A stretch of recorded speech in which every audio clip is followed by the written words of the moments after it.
adding a little bit of contact cement. And I don't need much, and I'm just trying to get it on the very edge.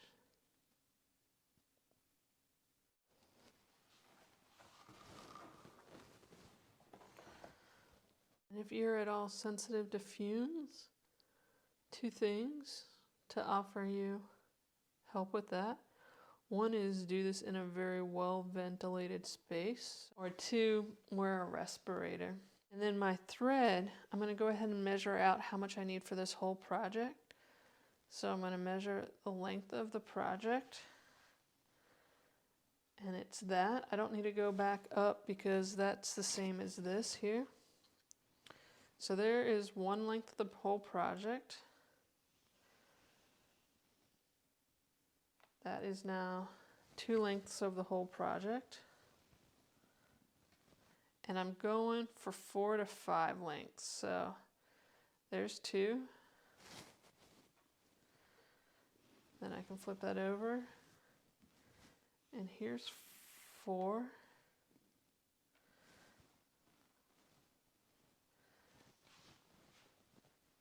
And I've done this a few times, and I feel like I have plenty long thread.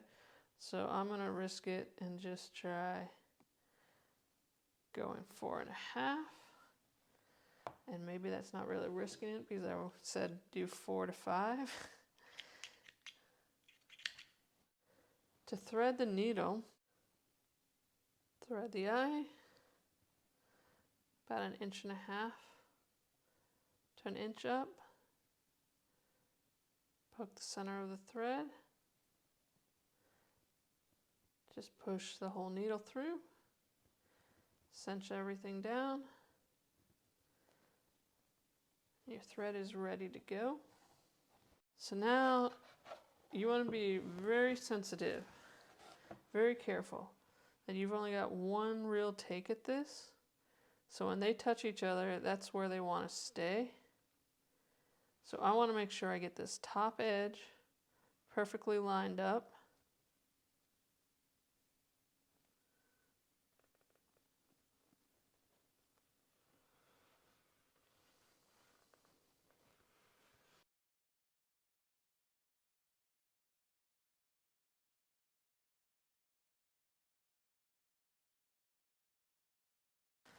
So at this point, I can start my very first stitch or 2 that I'll do here.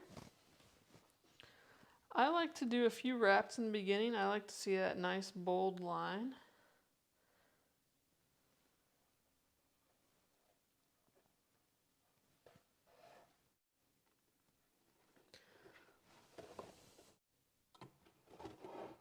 And then we want to get this thread in the dead center.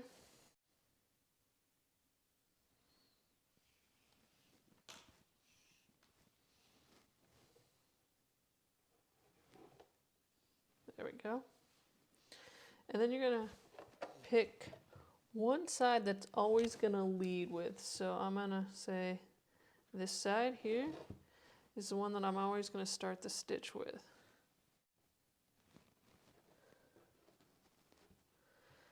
And I'm going to go with sort of a crisscross stitch.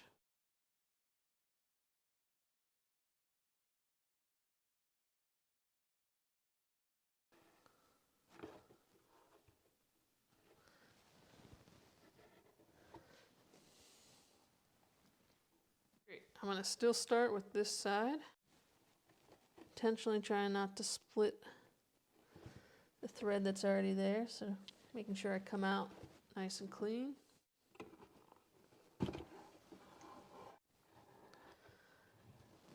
Again, just spending a quick second to tidy up all my threads.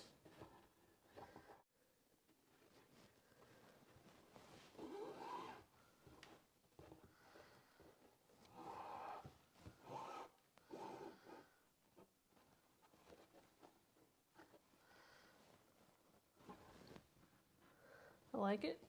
Now I'm going to start my crisscrossing. And here is just a personal preference on how much time you want to spend on this.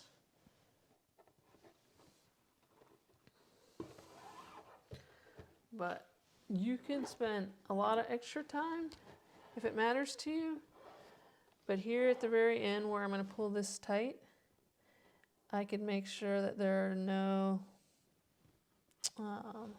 making sure that the thread lays perfectly flat without any twist or ravels in it.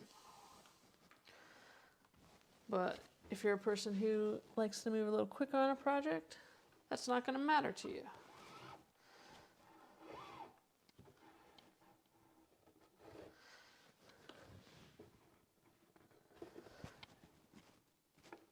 And again, just snugging it, but I'm also trying to keep this seam nice and flat when I'm snugging it, so I am holding my fingers over it, but not to the point that I can't pull the threads nice and snug. And now on the back side, I'm going to do straight across.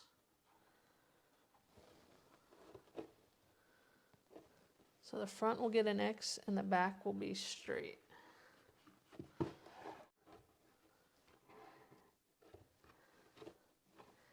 And I do this plenty in my lap, so you don't have to have a table like this.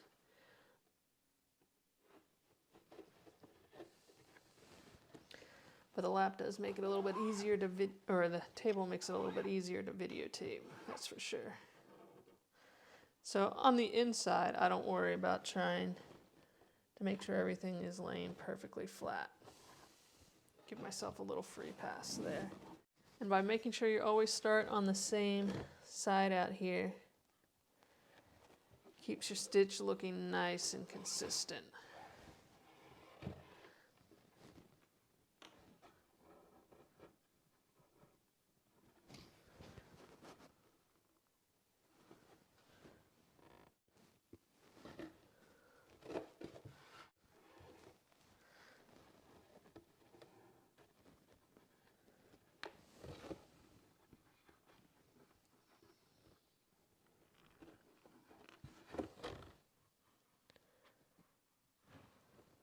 So I've got a little twist in there that I'm going to eliminate, and that just simply means that I'm going to pull the thread up a little bit so I can get my finger under there, and then I'm just going to flatten out this part of the thread.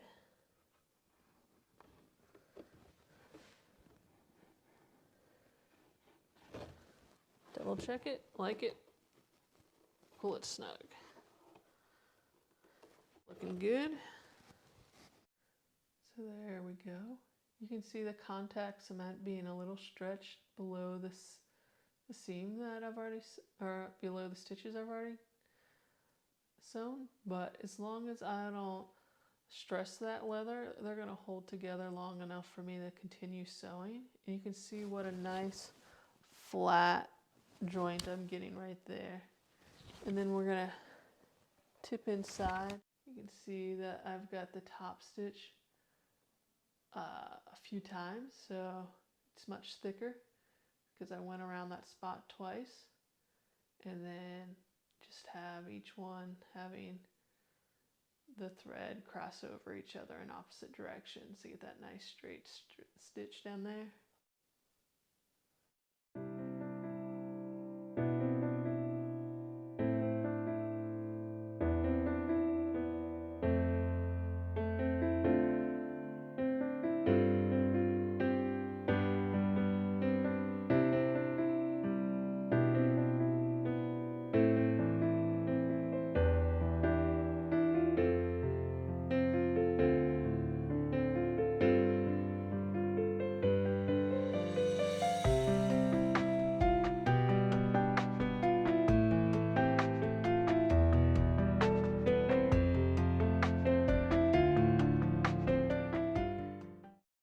I'm making these flat pack kits available to all, so click the link below and find out how you can buy one for yourself or give it as a gift.